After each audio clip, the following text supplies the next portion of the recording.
الله این ملتی ما و شما و این مردم عزیز تاجیکستان را از این علی بابا و 80 راهزنش نجات دهد.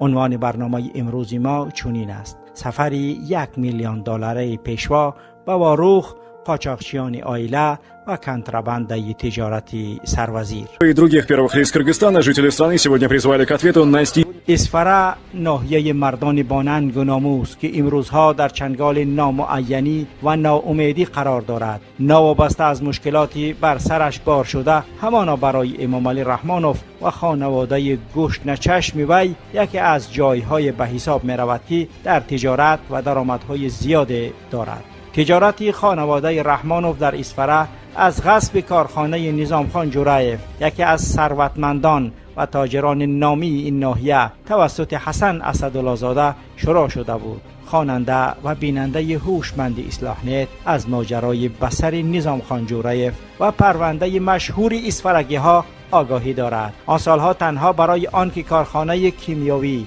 و کارخانه تولید سپیرت یعنی سپیرت زوادی ناحیه را که نظام خان جورایف با صرف و خرج خودش نوسازی کرده بود بگیرند، 33 نفر اسفرگی را و سالهای طولانی محکوم به زندان کردند. برخی از آنها در محبس جان دادند. خود نظام خان جورایف با وعده و فریب زیاد چند سال بعد از خارجه آورده باقی مانده دارایی و کارخانه هایش از جمله فابریکه جورابراری دوشنبه را گرفته با نام تحمین رحمانوف، دختر سرخوری امام علی رحمانوف، گذرانیده باز هم مساعدت کردند که فرار کند. عین زمان بیننده گرامی، زمرد اسفره بهترین آسایشگاه کوهی آسیای مرکزی را محمد ظاهر صاحبوف داماد کلانی امام علی رحمانوف با یک پل پوچک گرفته و منبع بایشوی خود تبدیل داده است. بخش عمده کارمندان این آسایشگاه را فعلا نماینده های محل و منطقه به همه تاجیکستانی ها معلوم تشکیل می دهند.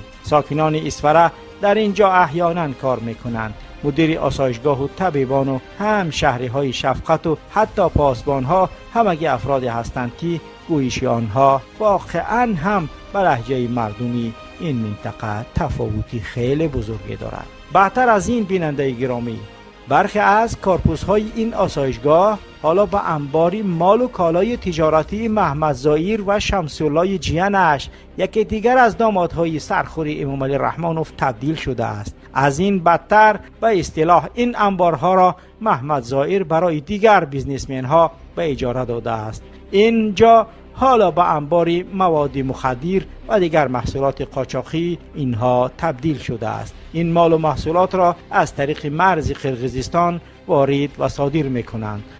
Душанбе и Бишкеку нужно договариваться со своими региональными кланами, которые непосредственно проживают на границе. Они, как правило, заинтересованы в сохранении этой серой зоны, потому что это наркотрафик, это контрабанда, это различного рода преступная деятельность трансграничная. К сожалению, есть силы, которые не заинтересованы в окончательном разрешении пограничного вопроса. آسایشگاه را گویا نوسازی و آباد کرده ایستاده است، اما بعد آمدن این آمدها نرخ‌ها به آسمان برآمد. مدیر آسایشگاه زمرد حلیموف عبدالمومین، آدم باوریناکی محمد ظاهر و آزاده رحمان دختر امام علی رحمانوف و راهبر دستگاه اجرایی پرزیدنت می باشد. توسط این آدم آنها اسفره را اداره کرده ایستادند. هم در مسئله کادرها و هم در مسئله تقسیمات زمین پول و رشوه را توسط همین مدیر آسایشگاه و دست آزاده رحمان میرسانند. سفر امام علی رحمانوف به واروخ چی پیامدی داشت؟ بعد سفر امام علی رحمانوف به اسفره، اوضاع در مرز با قرقیزستان نه تنها در ناحیه بلکه در ناحیه باباجان غفوروف هم رو به بی‌ثباتی و تشنج آورده خیلی پرشدت شده است. И еще одна тема, которая была в центре внимания в Казани – обострение на границе Киргизии и Таджикистана. Премьеры двух стран провели отдельную встречу и выразили готовность к скорейшему урегулированию ситуации путем переговоров. После, как сообщает наш корреспондент, глава правительства Таджикистана вылетел на родину. Обстановка на границе обострилась накануне из-за конфликта местных жителей. Он связан с доступом к воде. Сегодня начались вооруженные столкновения. Как сообщает Душанбе, погибли 3 граждан Таджикистана и еще 31 ранен. В Бишкеке говорят об одном погибшем и 45 пострадавших со стороны Киргизии. قرقیزها برای مردم آوچی قلچه این ناحیه باباجان غفوروف درغات آب را بستند. باز هم نزدیک بود که جنگ و خونریزی رخ دهد. از این جاست که ساکنان اسفره و باباجان غفوروف و بخصوص اهالی واروخ و اوچی قلعه از این سفر رحمانوف تماما ناراضی‌اند. بعد آنکه رحمانوف از مرکز اسفره تا با واروخ توسط ورتالیات آمد، مردم اینجا به یک بار به پشت زدند که چرا رئیس جمهوریشان نتوانست با راه زمینی بیاید، با همان راهی که 100 ساله ها واروخی ها روا داشتند، بلکه از ترس قرقیزها ورتالیات سرفرمانده قوه های مسلح تاجیکستان، پیشوای ملت، رئیس آیله در احاطه باز 4 ورتالیات دیگر از اسفره که 35 کیلومتر همگی راه است تا واروخ رسید. رحمانوف در واروخ با قسمی از اهالی از قبل آماده شده واخوری گذرانید، اما از آن سبب که این مردم برای رفتن به مرکز ناحیه و باقی جهان مشکلات سخت دارند، از رحمانوف روی راست درباره راه پرسیدند و چند نوبت با صدای بلند راه هم گفتند، اما رحمانوف خود را به نافهمی انداخته و طرف رئیس جماعت میگوید که تعمیر این راه را من بر عهده میگیرم و خرج آن از حساب فوند پرزیدنت می شود. 20 کیلومتر. من سپارش میتیم دیرکسیا بیاید معلومات خدا رئیس خدا کدام کوچه‌ای که بیشتر نیاز دارد به تعمیر طلب، خب یک 20 کیلومترش من به عهده میگیرم حساب فوند ایزان. رحمانوف تعمیر راهی درون خود جماعت را بر عهده میگیرد، در حالی که ساکنان بشور آمده با آنکه با آوازی بلند راه میگفتند، منظورشان راهی مستقیم و مستقل میان واروخ و اسفره است. حالا این راه از طرف قرقیزها مسدود شده و به محض آن واروخ دفکتا یا انکلاف شده است. حاضر قرقیزهای امتداد این راه در درآمد و برآمد محل و روستاهای خاک و شغل ریختند تا تاجیک ها نگذرند. منبع ما از کدم به اصلاح چنین افزود. روز رحمانوف به واروخ می آمد، خوب می بینیم که چی گذشت. دپوتاتی محلی غفورجان جورایف دردی مردم واروخ را در نزد رحمانوف می گفتند. با ما چنین معلومات رسید و ما ساعت 7 سحر زنگ زده با غفورجان جورایف گفتیم اگر از خانه‌ات برآمدی وضعیتت خیلی بزیب می شود. ما از آن ورق در دست شما هست و از محتوای آن معلومات داریم و آن ورق را در رانده پرتا. پس از آن به رئیس جماعت مهرنیسا رحمت و کارمندان ما رسانیدند که اگر پرسد جناب هم گوید شما باید دستها را پیشی بر کرده، همه خوب است گوید. طبیبا میرسن،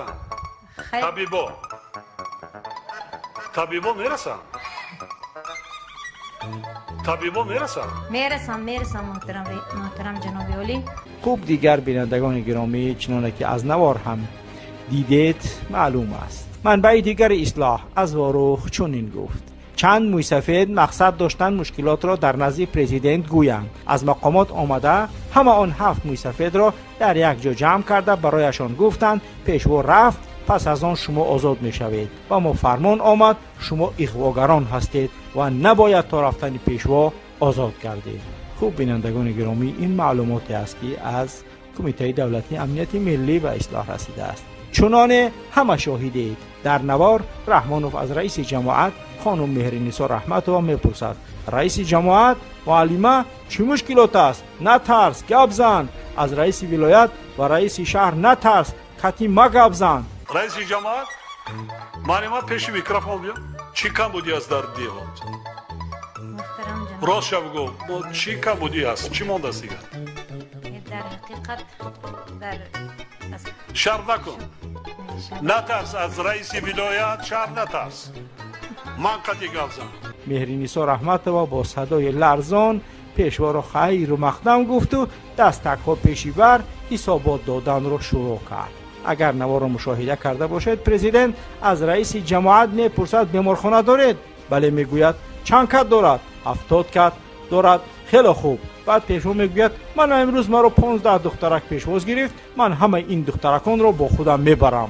باز میخندد و میگوید که میبرم ها داخل میکنم به دانشگاه. عاقبت آن دخترکان اکنون بخیر باشد. 15 نفر امروز دخترها ما رو پیشواز گرفتن، من اونا رو علاقه همراه میبرم. همراه به معنای که در دانشگاه عالی مملکت از نام کوتای ایلاوگی پرزیدنت داخل میشوند. خوب فکر کنید قبل از فرستادن دخترکانتان تا باز نبرد آنها را در داخل گریمش کند و پس از آن دیگر برایتان باید معلوم باشد. خوب بینندگان گرامی، مصرف تشریف پیشوا 11 میلیون سامانی یا حدود تقریبا 1 میلیون دلار.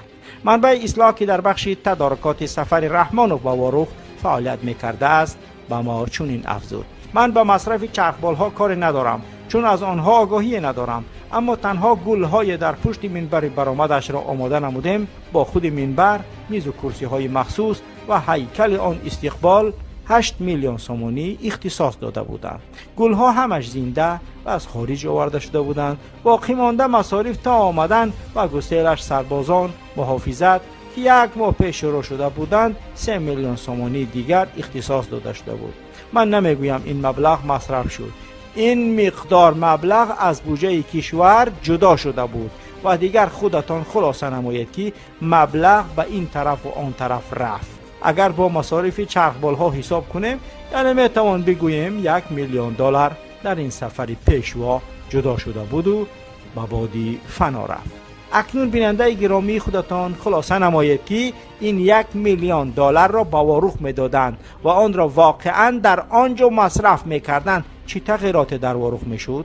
هر روز از واروخیان پول میپرسند و برای این و آن راهگشایان و فلان و بیسمدان، در حالی که از بودجه کشور 1 میلیون دلار برای یک سفر بی ماهیت و بی معنا مصرف کردند. باز آنچه از تاجران و مردمی برای این سفر پول گرفتند جای خودشان.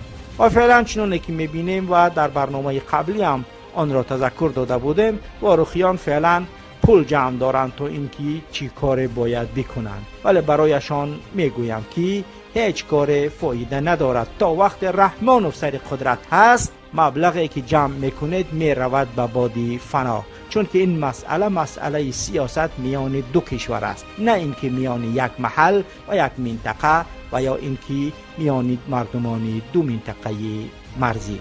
طبق مشاهده خبرنگاران همراه رحمانوف به اسفره سفر کرده، در برخی از دهات مرزی شمار افتزپرفکه ها از شمار اهالی بیشتر به مشاهده رسیده است که گفته می شود تنها خریدار آن تاجیک ها اند.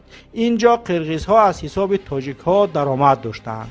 از جمله شرکت فرازی شمس‌الله صاحبوف هم با 10 ها از چنین افتزپرفکه ها همکاری تجارتی داشته است. یک نفر از آگاهان این تجارت گفته است که قسمی از این افتزپرفکه ها با پل فراز شمس‌الله صاحبوف هنوز در سالهای 2010-11 ساخته شده بوده است و یک سبب اساسی زبان درازی قرقیز ها و زبان کوتاهی تاجیک ها همین سلسله زپرفکه های شمس‌الله صاحبوف در دهه‌های نزدی مرزی قرقیزستان بوده است. اما با وجود این همه تشنج اوضاع از ترس قرقیزها با ورتعلیات آمدن رحمانوف با واروخ، که خیلی بیننده گرامی گفتیم تجارت امام علی رحمانوف و دامادهایش محمد ظاهر و شمس‌الله صاحبوف ها و نیز ظریف بیگ دولتوف در این مرز ادامه داشته است. به سبب نیست بیننده گرامی که قمچی بکتاشیف رئیس کمیته دولتی امنیت ملی قرقیزستان طعنه زد که نمیگذارد تاجیک ها 1 لیتر بنزین و 1 مسقال محصولات غذایی از кишвараш را بدزدند. Слушайте меня, все незаконные действия контрабанды до этого момента как бы лояльно относились.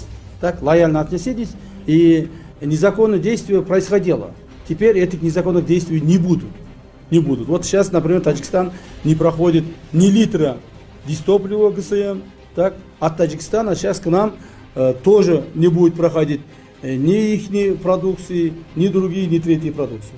Так, все теперь законно будет. А после того, как мы решим пограничные вопросы с Таджикистаном, ну тогда уже, конечно, ослабление будет, тогда уже начнем работать. این طعنه و نشه آن به سمت رحمانوف نگرانیده شده بوده است.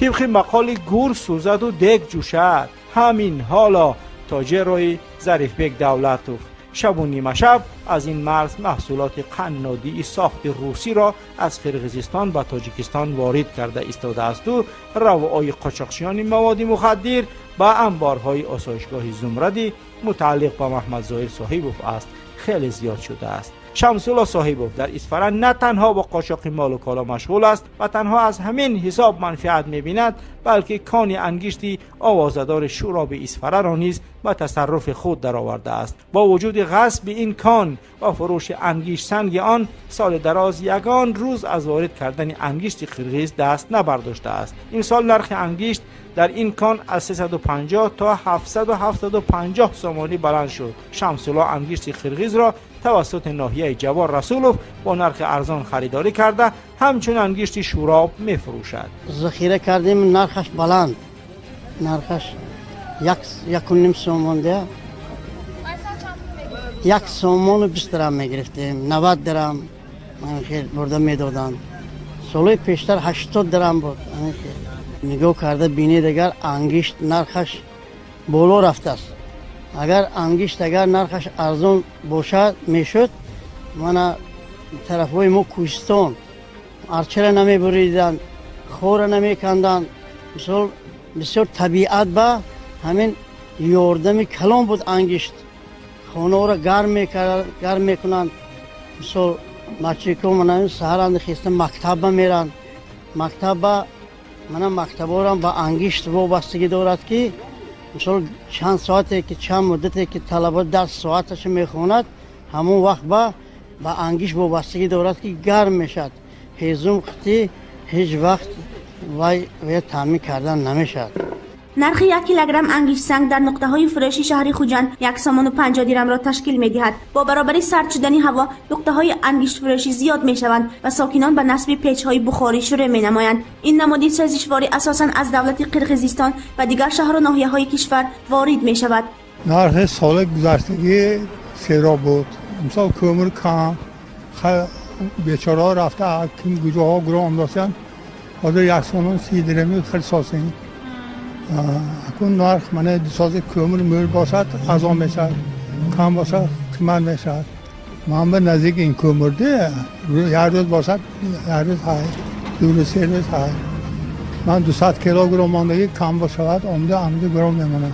چراغ پاس پلیت که مانده چای میکنیم یا گاز به چای میکنیم، نشودگینده چراغ میمانیم، نشودگینده با چام کنیم کومر رو کرده باید میکنیم داخل علاوه میکنیم.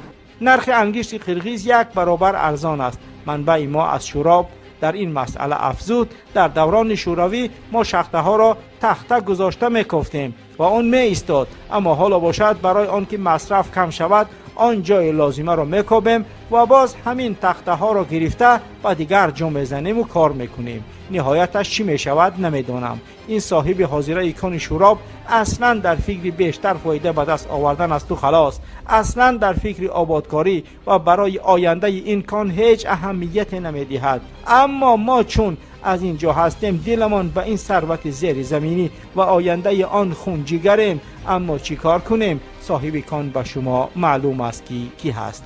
خوب بینندگان گرامی خوب فهمیدید که شمس‌الله صاحبوف کان شوراب را همچون یک دروغ و فریب گویا که از آنجا چیز استحصال میکند، در حالی که انگشت سنگی قرقیزستان را با راه قاچاقی وارد و آن را میفروشد گویا این کومری شوراب است. در این کار شمس‌الله بهروز دامادی مراد تلخ امام علی رحمانوف به وی کمک کرده داد و گریخت با قرقیزها را تشکیل و نظارت میکند.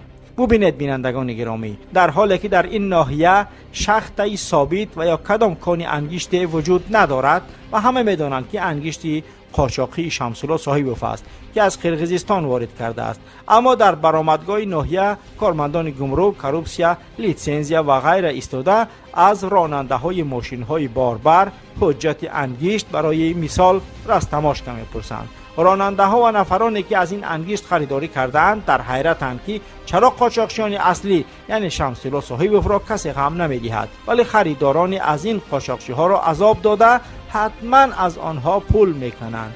در پس این بازی پولکنی هم بهروز داماد مراد تلخ می ایستاده است. در مطلب قبلی بیننده گرامی درباره بهروز داماد مراد سیدوف تلخ امام علی رحمانوف که در ولایت سوخت مخصوصا در اسفره و مرز آن بداد میکند و تفصیل تر گفته بودیم. این حالت را هم باید خاطر نشان سازیم که در سرحد اسفره نه فقط داماد و دخترهای پرزیدنت، آدمان قاهر رسولزاده سروزیر تاجیکستان هم به قاچاق سر و کار دارند. در سوخت یک کارخانه هست به نام فیض رسول. این کارخانه در اصل کارخانه شخصی قاهر رسولزاده است، اما با نام جیانش حجت گذاری شده است. رسول نام پدر سروزیر است، برای همین فیض رسول ما نام مانده اند. قاهر رسولزاده زمانی که رئیس ولایت سوخت بود در محله خیستورز یک کوچه را با نام پدرش گذاشت فیض رسول. از شیری فراورده های شیری استحصال کرده در تمام قلمرو ولایت و تا پای تخت کشور به فروش گذاشته است و خارج از کشور به خصوص به قرقیزستان هم صادرات میکند. تولیدات این کارخانه از قبیل شیر و جرغات و قیماق و سمیتانه و دیگر به قرقیزستان از طریق سرحد اسفره و قاچاقی صادر می شود. تماشابینان عزیز، ما در شهر اسفره قرار داریم. در اینجا ما را اولین ولید عکس انتظار هستند. Здравствуйте, уважаемый победитель, поздравляем вас с выигрышем. Спасибо. Скажите, пожалуйста, как вы нашли слово «рохат»? Я купил в сосиски венская с рынка города Исфара и нашел там купон со словом «рохат». Покупайте и выиграйте, как я. شرکت خاص بروری فیض رسول انتخاب از شما دفع از ما. در قاچاق مواد و محصولات سروزیر هم شریک است. تقریبا 5 سال مال و محصولات فیض رسول خب بودن بدون صدا به قرقیزها فروخته میشد، اما چند وقت پیش بهروز داماد مراد تلخ 5 تن محصولات شیری و گوشتی یعنی حسیب یا کلبسه های فیض رسول را در مرز چارکوه هنگام انتقال به قرقیزستان دستگیر کرد. بهروز دفعتا به مراد خسرش زنگ زده میگوید که با 5 تن محصولاتی سروزیر را دستگیر کرده است. در اینجا گپی مراد و سروزیر سخت میگریزد. مراد گویا سروزیر را کنتراباندیست گفته باشد. وا عجبا، دوست را در شب مهتاب میبیند میگویند، ولی گپی مقال دیگری هست که به ایزار پوچکنده را خندیده است. اکنون گویا مراد شخصی صادق و وطن دوست و با مواد قاچاقی سر و کار ندارد و سروزیر گویا کنتراباندیست است. گپ در اینجاست که محصولات کارخانه فیض رسول به ازبکستان از طریق نقطه مرزی معروف و پلاتینای ناحیه اسپیتامین ناوی سابق نیز از راه قاچاق فروخته می شده است. در این نقطه مرزی هم بهروز راه قاچاق سروزیر را نمایان کرده است. گفته می شود با این فاحشکاری های تجارت غیر قانونی سروزیر بهروز قصد داشته است که مقام سردار آژانسی مبارزه با فساد در ولایت سوخت را به عهده بگیرد. داماد رحمانوف در راه کانیبادام خوجند اسفره ترازوی پل جمع کنی میماند. و در آخر بیننده گرامی یک خبر برای مردم اسفره و کانیبادام تا جای به معلوماتی ما میرسد. در راه کانیبادام خوجند شرکت پلچینک IRS جمالدین نورعلیوی معاون اولی رئیس بانک ملی و داماد دیگری امام علی رحمانوف ترازو ساخته ایستاده است. گفته می شود که راه کانیبادام خوجند را هم پلکی می کردند. طبق معلومات ها در راه کانیبادام خوجند 3 ترازو می شده است و در راه اسفره کانیبادام خوجند 1 ترازو و همین طور از اسفره تا خوجند 4 ترازو می شده است. ساختمان ترمینال ترازو در برآمد محله کوچکک و در آمد محله مدنیت روبروی قهوه‌خانه بهار ادامه دارد. آنچنان معلومتان شد بینندگان گرامی، اسفره و مردم آن به لقمه دهان و به درآمد مفت امام علی رحمانوف و خانواده به سر و نوگ وی تبدیل شده است. اگر چنده که از این مرز مهم کشور درآمدهای هنگفت به دست می آورد، نمی تواند و نتوانست که راه میان اسفره و واروخ را بکشاید. بله بینندگان گرامی، این بود تحلیلی امروزه ما. با شما بود محمد اقبالی صدرالدین. سلام علیکم و رحمت الله و برکاته. Дорогие друзья, подписывайтесь на наш канал, чтобы узнать свежие и интересные новости.